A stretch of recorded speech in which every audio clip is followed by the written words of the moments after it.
And let's commence. So, first of all, come into your meditation posture. And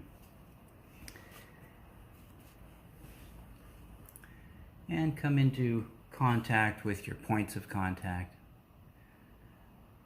This is going to be your bottom, your feet, your hands, any place where one thing is touching another.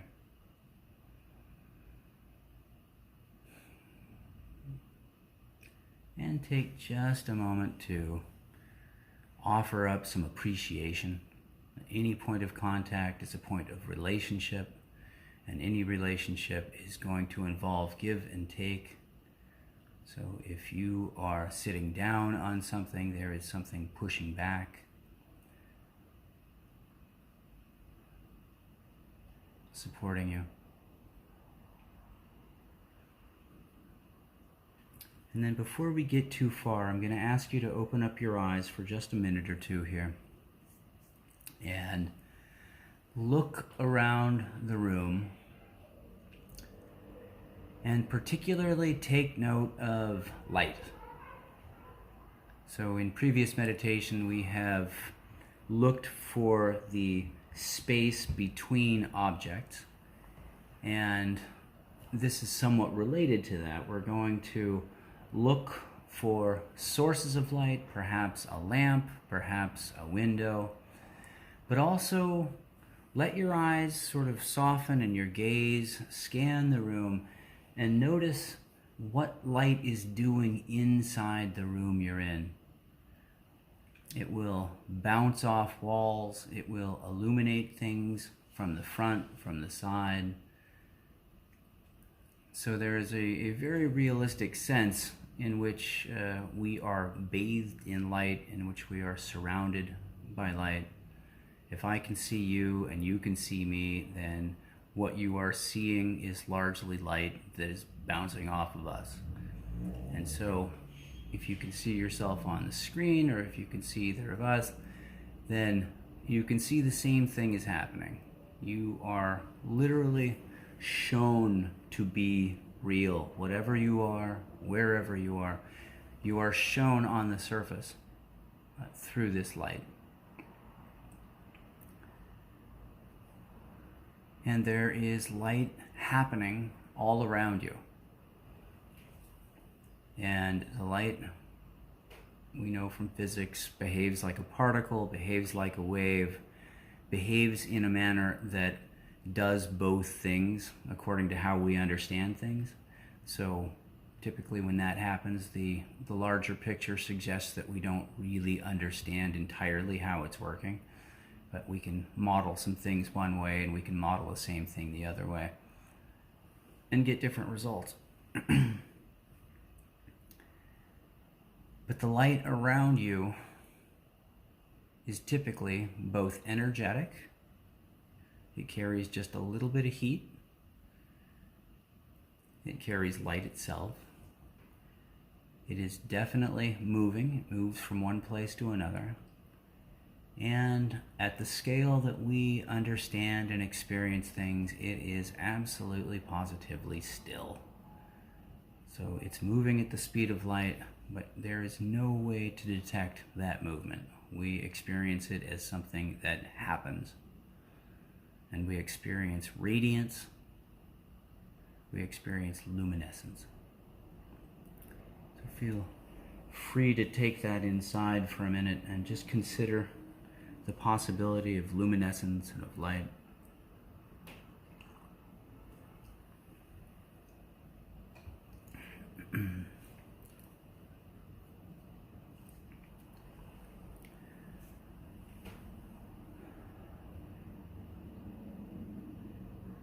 And there is reason to believe, because of some of the older teachings, that meditating on light, visualizing light, can be energizing.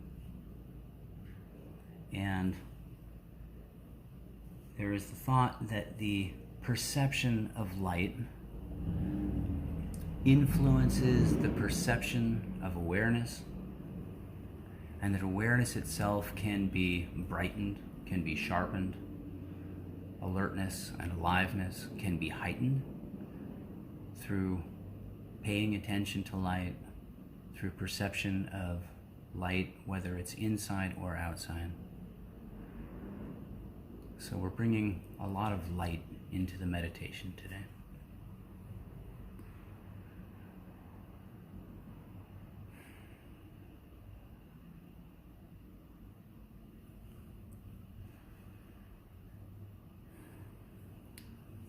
So we'll begin with our breath work by coming into the long breath. This is slightly longer than a normal and natural breath. There is just a little effort involved.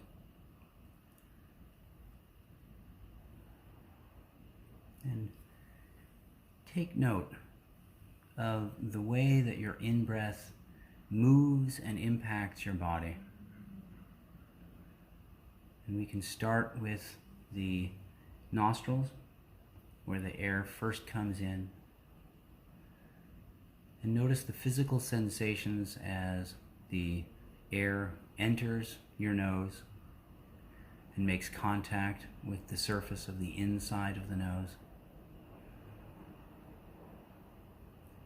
And typically this will happen with temperature, with a sense of moisture or dryness.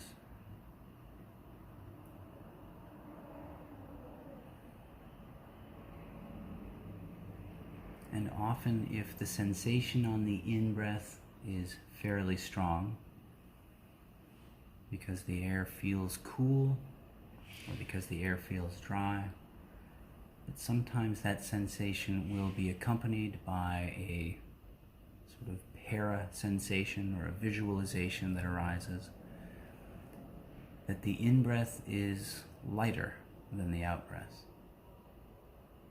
That the sensation of cool, dry air may be perceived, at least in part, as light happening in those locations.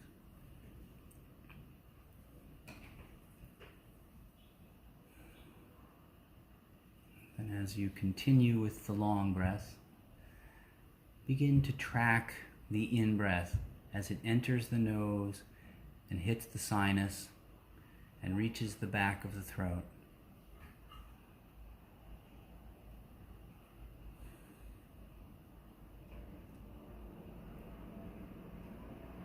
And typically there is a location, there is some place where we stop feeling the in-breath. This may be as far forward as the inside of the nose, and it may be as far back as all the way down the back of your throat toward your lung.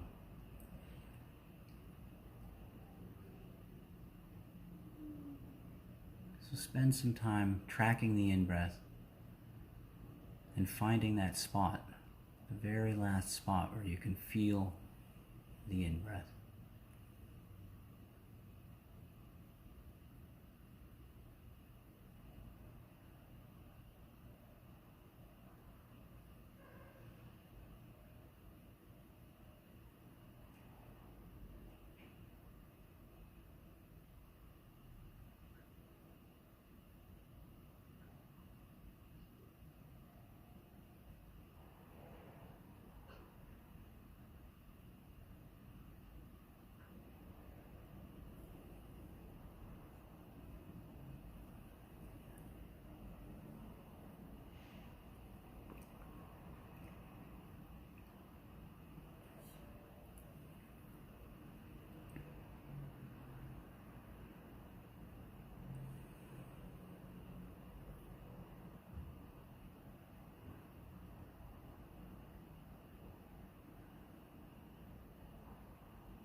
Good. Now continuing the long in-breath, bring your attention to any sense of expansion or uplift. So typically on the in-breath we are expanding the chest, expanding the belly, but we also tend to grow just a little bit taller with each in-breath.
Good. Now bring awareness to any of the contact points that move or change with the in-breath. This could be where your forearms are touching your belly, where your back is touching a cushion, if it is,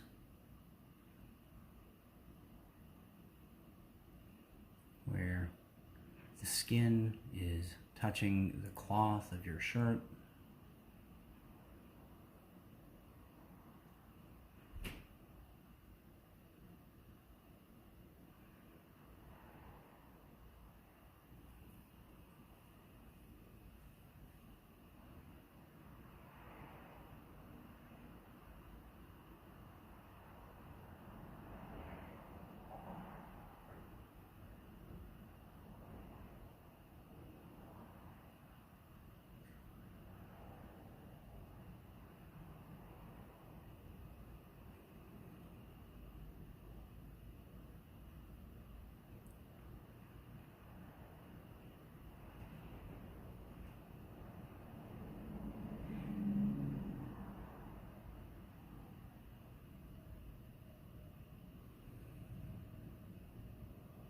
Good.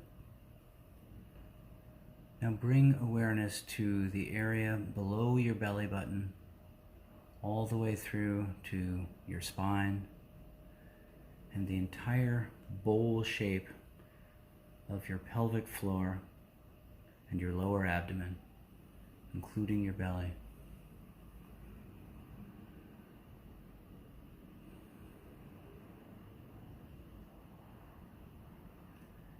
And notice the way that each deep in-breath changes the way you make contact with the cushion. The way each in-breath changes the shape of that bowl.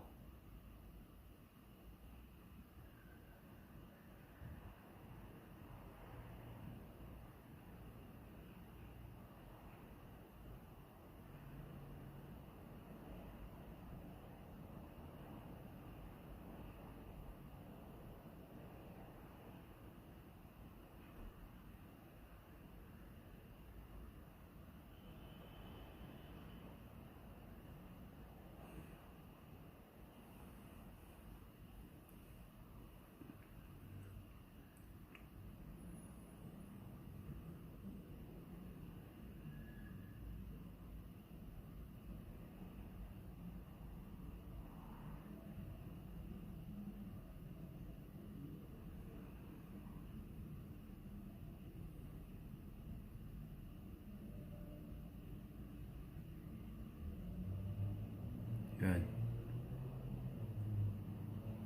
And begin to feel into your legs, your lower legs, the area around your ankles and your feet.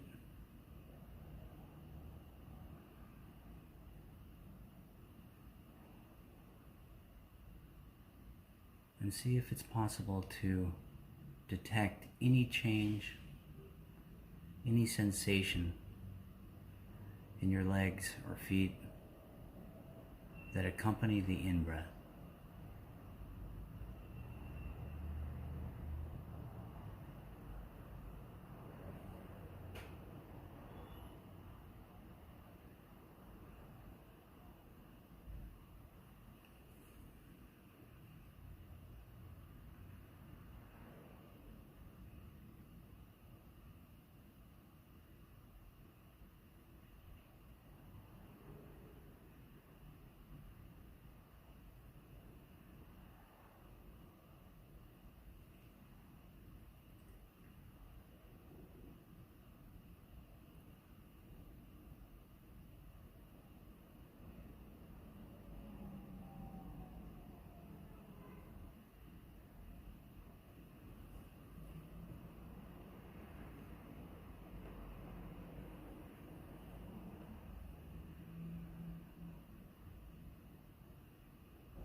yourself to find the breath that you need right now.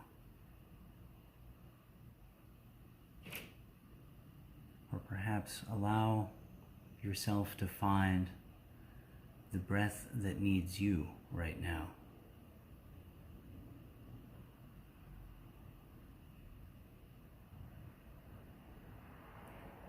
This may continue to be a long, energizing breath. The breath may tend to become shorter on its own. And if so, feel into the short breath.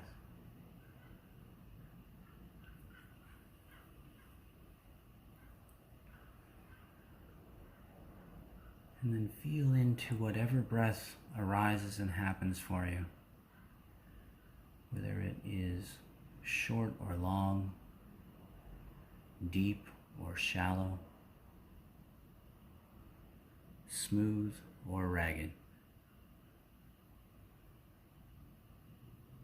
Allow yourself to become completely open to the breath as it happens for you, the breath that you need.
Good. Now completely let go of any control you have over the breath.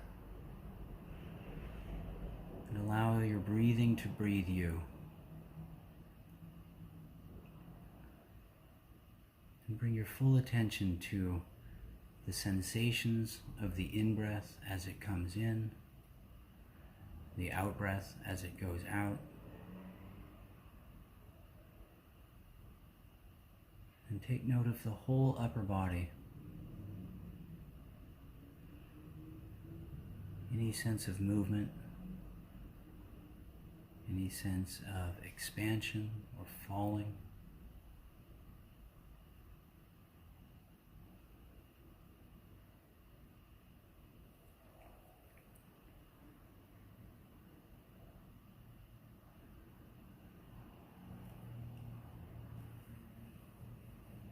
And notice if any sense of light or luminescence or radiance, if any manifestation of light accompanies the in-breath.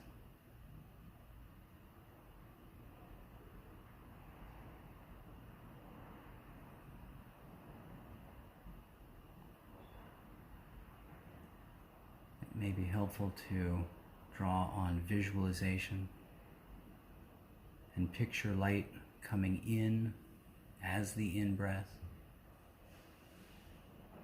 and then diffusing and suffusing throughout the entire body.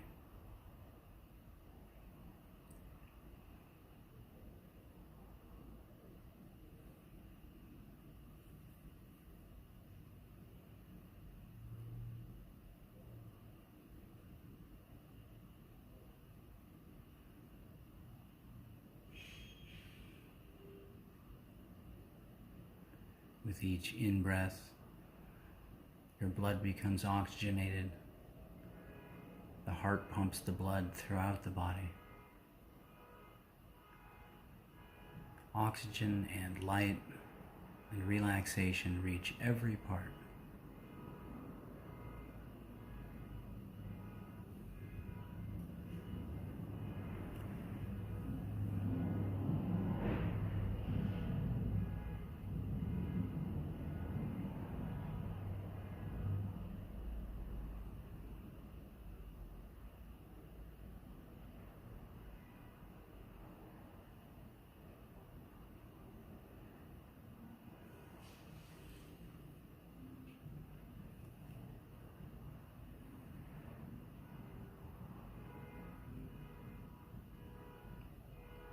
Good. Now bring attention to your face from the inside.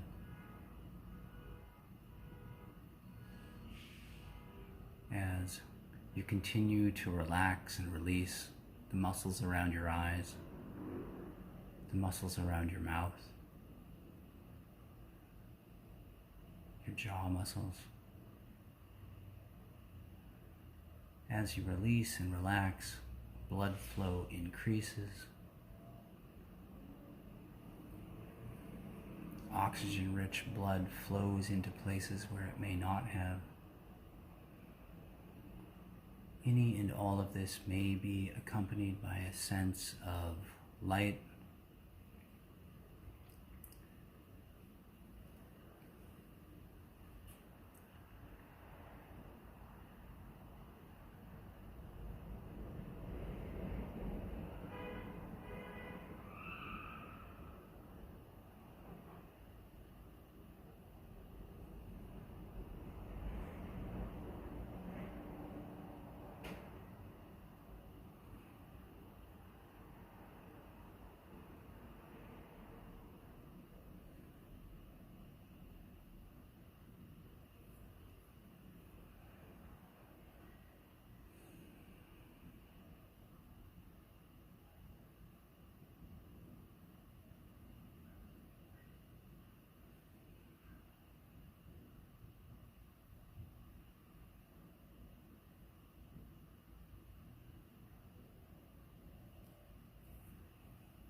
If your sense of movement or your sense of light is very faint, you may wish to deepen the in-breath.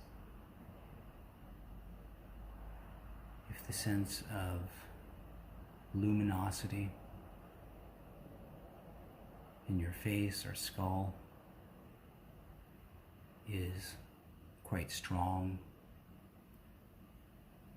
you may wish to release on the out-breath.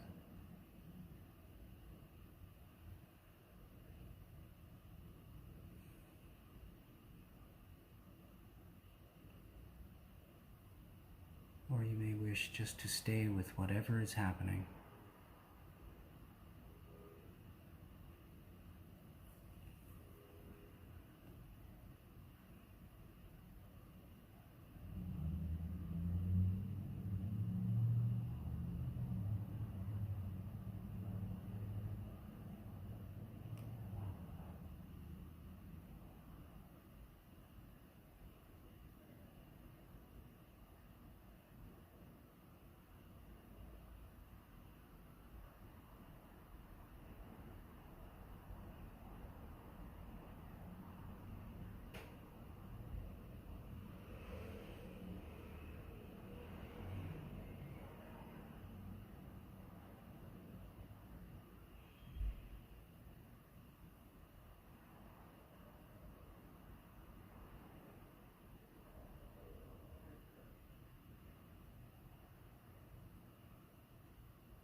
It may be useful at this point to draw awareness to the front of your chest,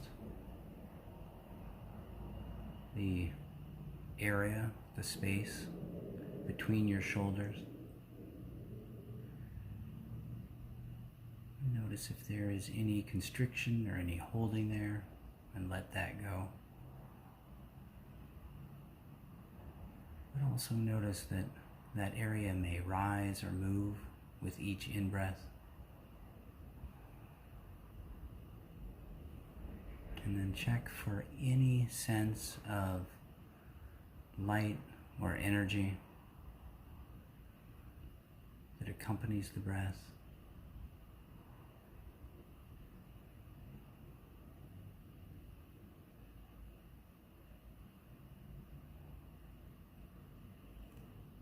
Some people will find that there is a sense that there is some sort of circuit,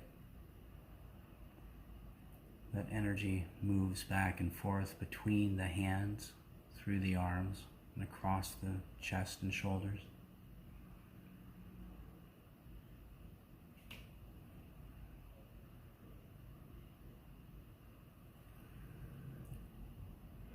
You may find that there is an energetic circuit that accompanies the in and out breath, where energy moves one way on the in-breath, down the spine,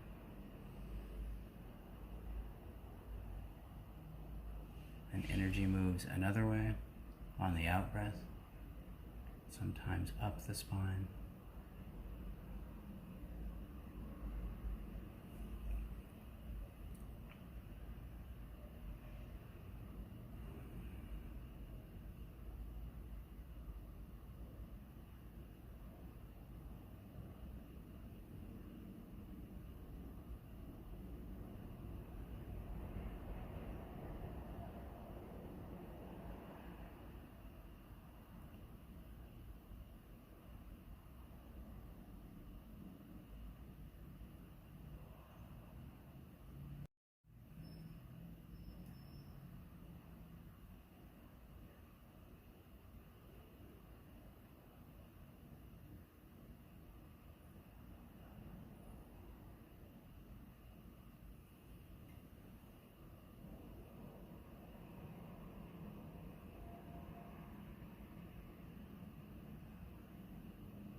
And now see if it's possible to fill your entire body with breath, with energy, and with light.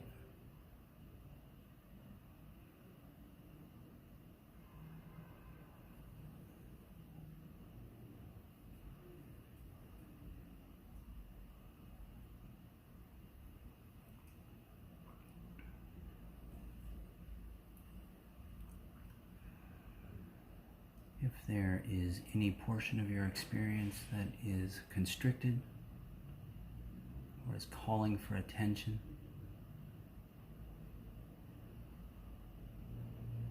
it may be possible to breathe openness, to breathe energy, and to breathe light into that experience. This could be a thought or a feeling. Could be a physical sensation.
full attention to any sense of light that you experience, any experience of energy, anywhere inside your body. And then recall the light that you saw and may still experience outside your body in the room. And see if it is possible to lower the barrier between those two forms of energy so that the light within you merges with the light without.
Good.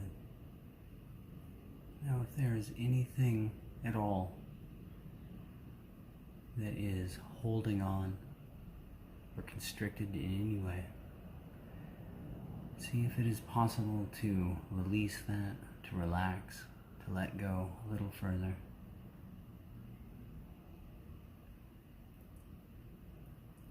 If there is any effort, any resistance, any sense that you should be doing something or ought to be able to do something, let that go completely.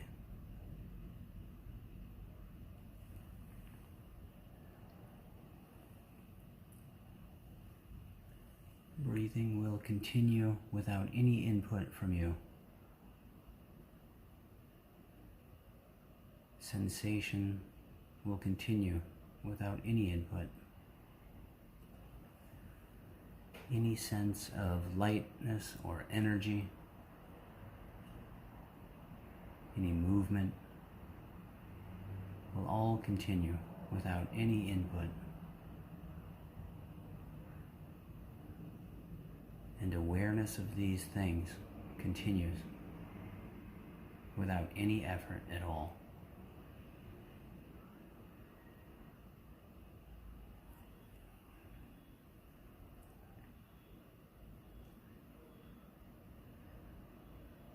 Now from here forward, if anything arises at all, release it, relax it, set it down, let it go.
If your eyes are closed, allow them to come open. And then once again, take note of any light that is coming to you, either through a window, from a lamp. And now allow yourself to be aware of light in all its forms and manifestations, both inside and out.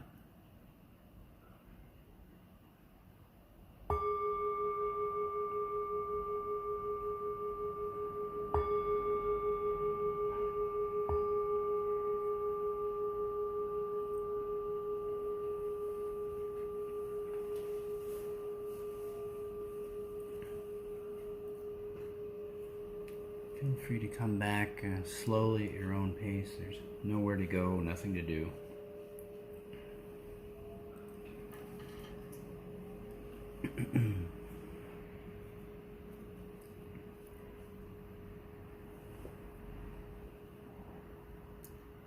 So sometime back, I did a year-long clinical residency at UCSF at one of the big research hospitals in San Francisco, and one of the premier research hospitals in the country.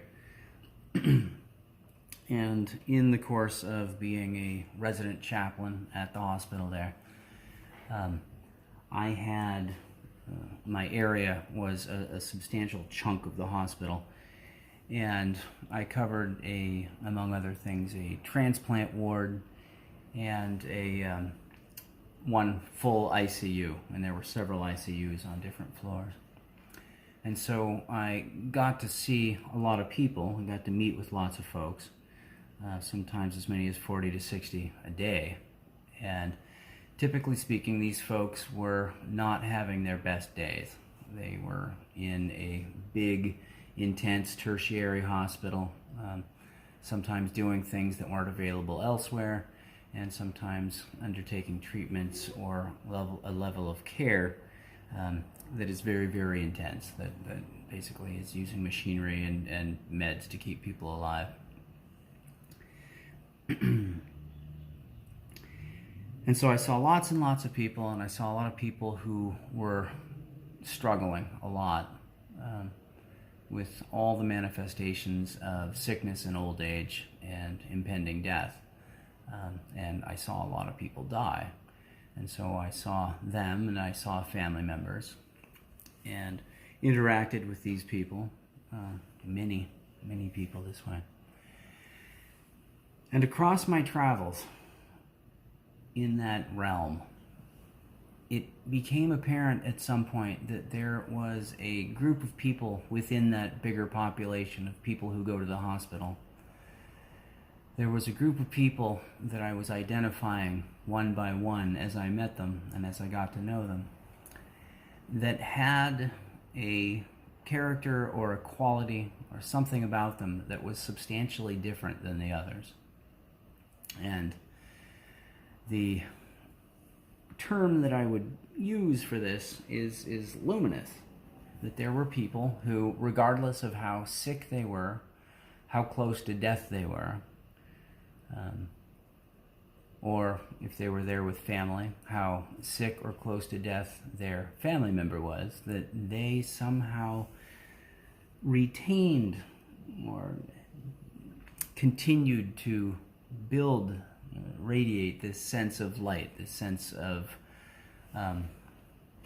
awakeness, this sense of emotional maturity. There's all kinds of ways that it manifests, but there was a group of people, and very, very rough estimate, I'd say 1 in 10, maybe 1 in 20, but it was a relatively small number of people. And there was one family in particular that I sort of remember as being emblematic of this group. And this family consisted of 2 parents and an adult child. And one of the parents was dying, and the spouse and the adult child would come and visit and take turns. And and they were there for many days, and always one or the other was there. And I watched the person go, the index patient, the person in the hospital bed, I watched that person go from relatively robust but sick to definitely not doing well, to getting ready to die, to going through the process of actually dying. And I watched this person's family attend to them. And throughout this entire experience, the patient in this case maintained this intense, amazing glow. And the family members also had it. They reflected it back, but they did more than that. They broadcast, they emanated this glow. So much so that I would go see them occasionally, more than I would see other patients when I was down, when I needed to go in and be with that. And part of the way I justified that is because as a chaplain, I'm moving from room to room, I'm moving from patient to patient, and if I am too down or too wrapped up in someone else's difficulty or my difficulty that I've picked up along the way, that it can be useful to charge anyway. That sometimes I would visit this family to recharge and then bring something intangible but real out with me to the others.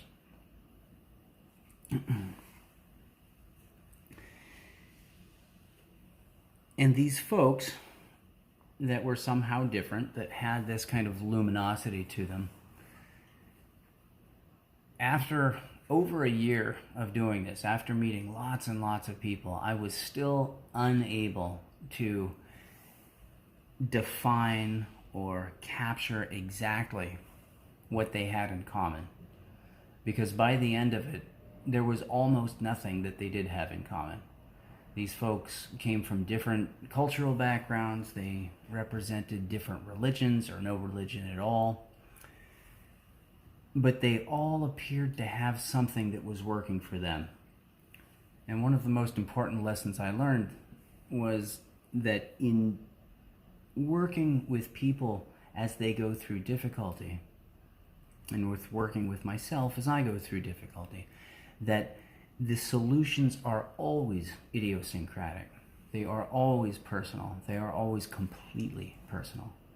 And the things that work for you and the things that work for me may draw on religion.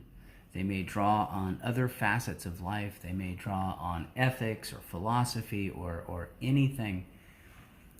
But wherever you meet another person in need, regardless of what the name at the bedside says, and regardless of how they've been identified as being religious or non-religious or affiliated with such and such group, that it is always completely personal, and especially when suffering is happening.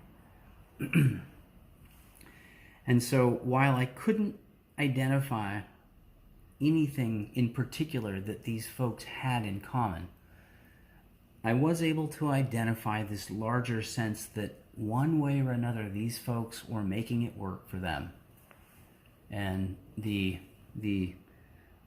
I ended up simply falling back to the default that I was taught, was that they were on a spiritual path, that they had some manner of spiritual practice. And for some it was prayer, and for some it was meditation, and for some it was communication with family and friends, and umpteen other things. They manifest in different ways. But they had something. They had something that was working. And so when you consider your own situation, whatever it is, and certainly when you consider the situation of another person, while you may be presented with something that is happening right here and now, you and I almost never know enough about where they're coming from or where they're going. But you can typically tell if they're on a spiritual path, whatever that path is. And that if their path intersects with your path and there is any way to communicate or connect on that level, the results can be profound. And that's sort of the other. It's easy when somebody is 1 of 10 or 1 of 20 and they're extremely luminous, because they give off that vibe, that air. But when you meet with patients for whom that isn't so apparent, it isn't so obvious, you fall back to everyone is on a spiritual path anyway. They may not know it. They may not have articulated the tenets of their own spiritual path. They may not be doing it the way these folks are. But through conversation, through inquiry, it is possible to bring some people into closer contact with that path, often for the first time. So whenever I tell this particular story, folks do become interested in this sort of very primary question, which is, what can I do?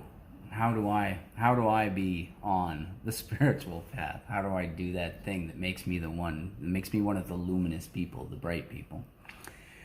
And then almost invariably, right after that, you can almost see the gears turning over. You get a question that one way or another asks, is it really okay? Is it really okay for me to do that? I'm pretty sure I'm not built that well, right? I'm not sure I deserve that. I'm not sure I'm that capable. And to that, I would answer absolutely, without any hesitation at all, that yes, you can do that. And yes, I'm afraid of the word should, but yes, you should, right? It's good for you. It's also good for everyone around you. It radiates out.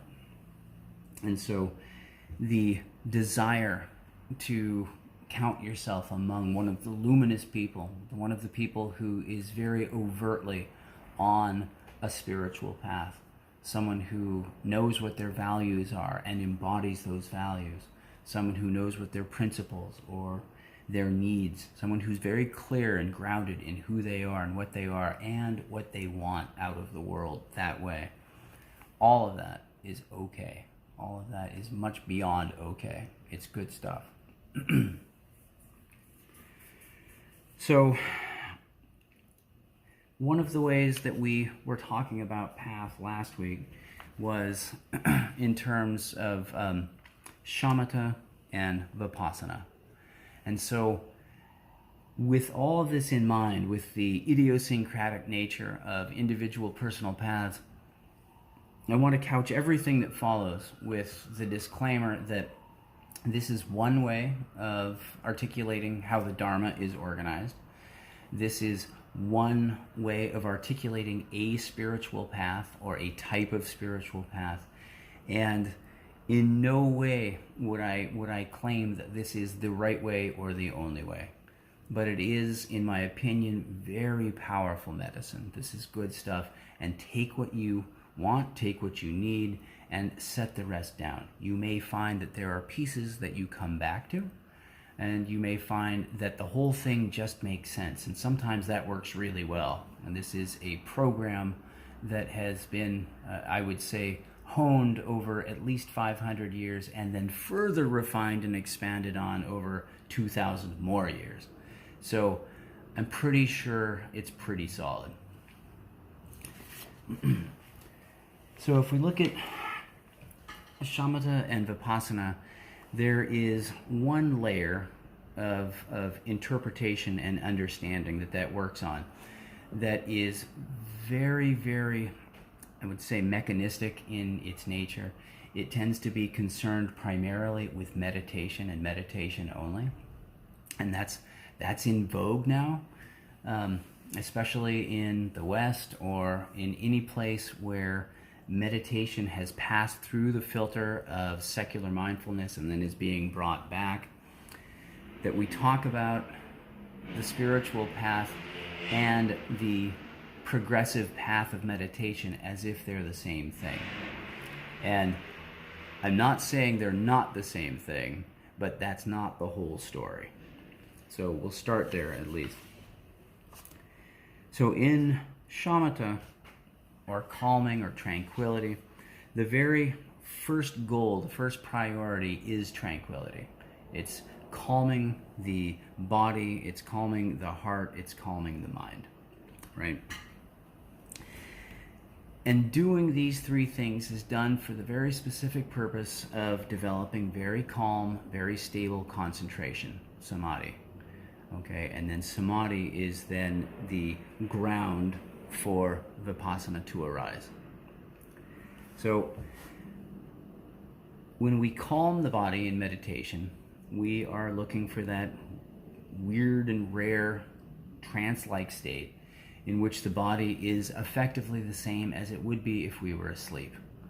Okay, the body is completely relaxed, completely comfortable, completely unmoving, and not moving, not still because we're holding it still, but still because there's just nothing that it needs to do. And then at the level of heart, the level of emotion, we are cultivating these beautiful qualities. These are the Brahma Viharas. So we're talking about joy, we're talking about kindness, compassion. We are also talking about other beautiful qualities that either support a sense of emotional and mental calm, or are derived because we have a state of mental and emotional calm. So hopefully it's fairly apparent that when we are relaxed, when we are calm, when we are not triggered and wound up, it is much, much easier to be generous. It's much, much easier to be kind. It's we have a much greater access, depth of access to compassion, to be with and hold the suffering of another, but also to hold the suffering of ourselves. And that this cycle works in reverse as well, so that when we are calm, we can hold all of that, we can do all of that naturally, but we can also cultivate those qualities individually, which tends to make us more calm, more equanimous, more grounded, down to earth. And so that becomes a positive feedback loop, and that is a legitimate path of practice all by itself.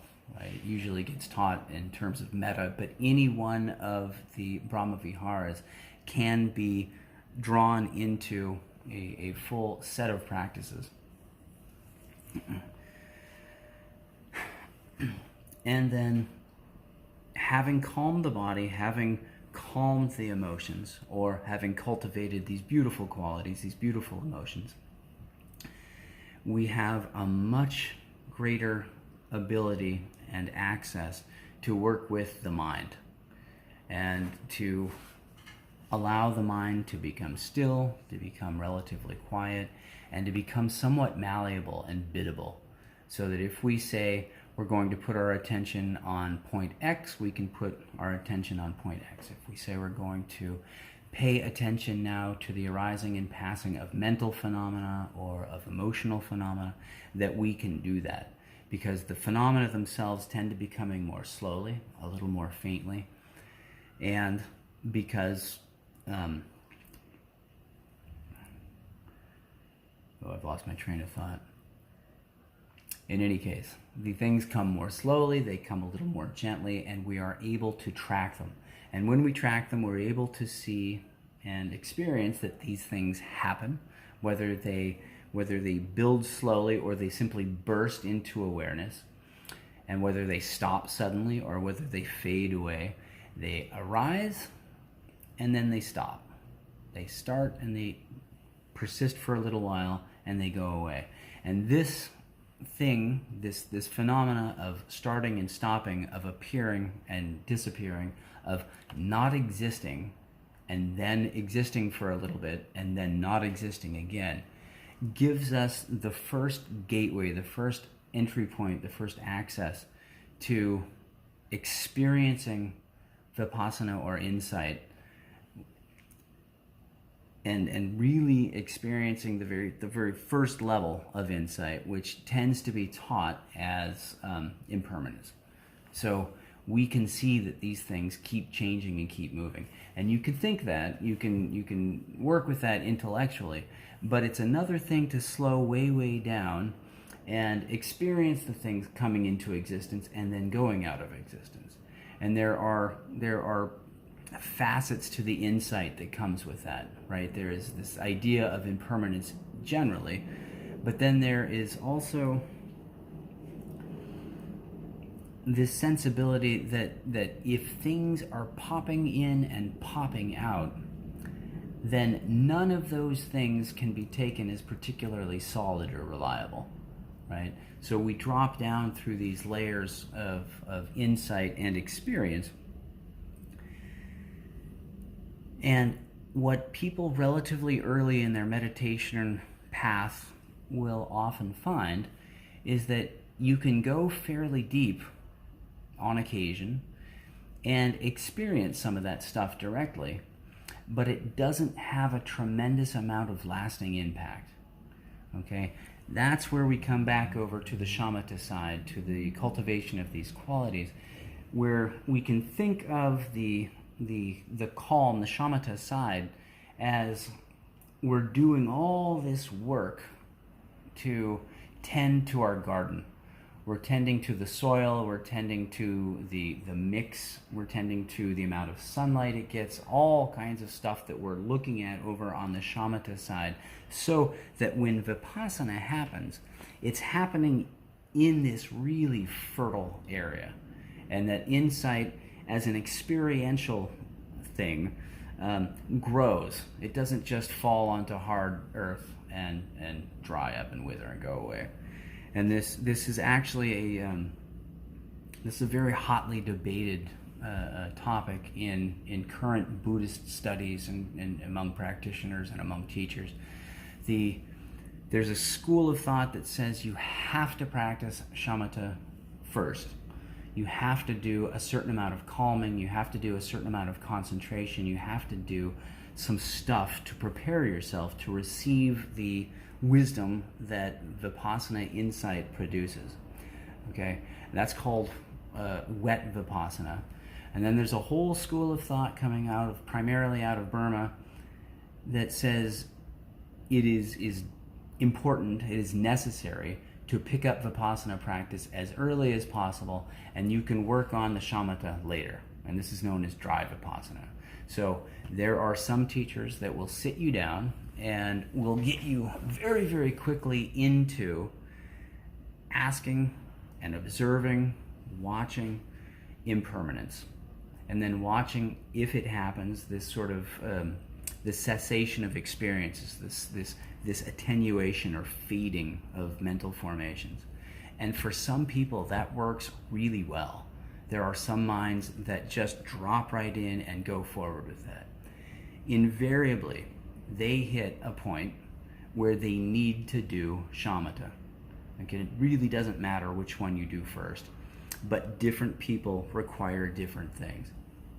I have a very strong preference for working with shamatha first, at least in the sit, but generally speaking, that we devote a certain amount of time to this calming, to this cultivation, so that when insight happens, it has a place to land.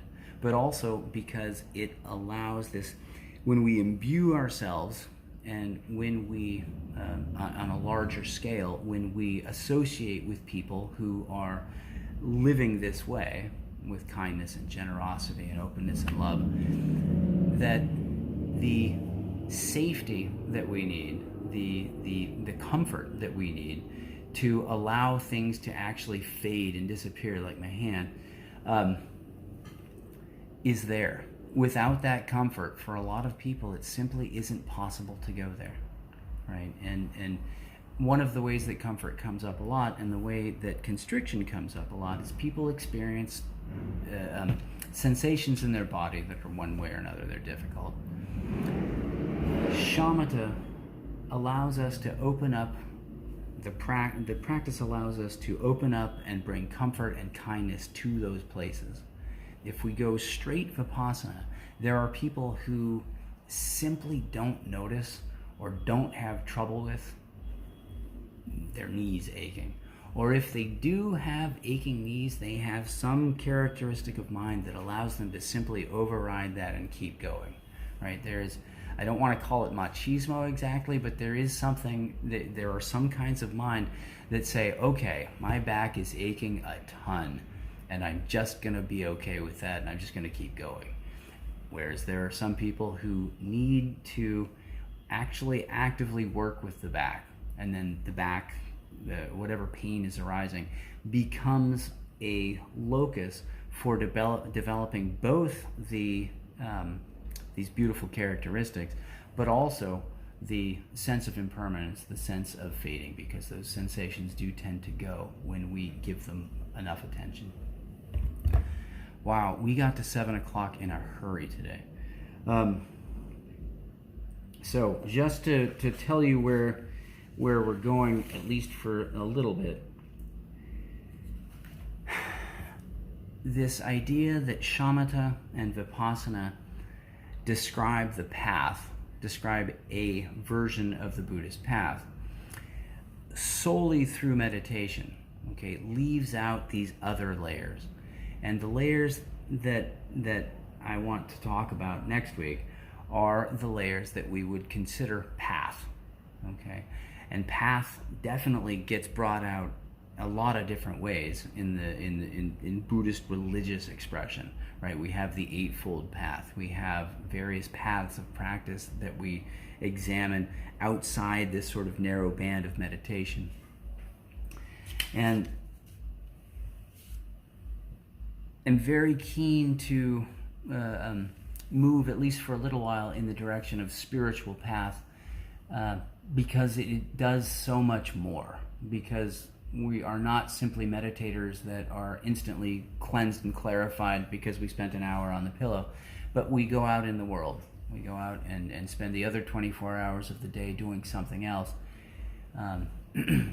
And as far as lay practitioners go, I don't think we can get where we want to go unless we're doing it in regular life, unless we're participating full time. So, and finally, the ways that spiritual path informs how we interact when we're out in the world have direct and immediate implications for how we experience the world, right? We can make ourselves a lot happier and a lot more comfortable directly without relying on meditation to do this whole mumbo jumbo in the back, and then it'll all come forward at a later time.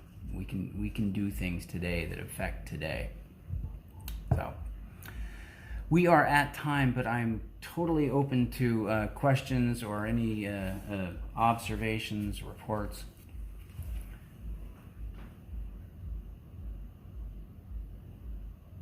I'm also totally open to letting you go eat dinner. Thank you for sharing your story about the luminosity of certain people, of basically cultivating a spiritual practice. That has been my experience as well. And my understanding or my experience, I feel I have a intuition about we are spiritual beings, and we just don't sometimes. I get, it's hard to define, and I get it. It's not. We all want a formula, an easy to follow step-by-step instruction guide, and that just isn't there. It's there is a path, and there are people who have gone through this path before, but again, when I do it, I have to find my way on this path, my way to the path, and it's not tangible, like you said. It's real, but not tangible. That's something that comes to me a lot as well. So thank you. Yeah, thank you. Yeah, beautiful meditation on light as light, because we take it for granted and we just look at objects. So it was, very, very interesting. Thank you. Good, thank you. All right, I hope to see you next week, and be well. You too. Bye bye. All right, bye bye.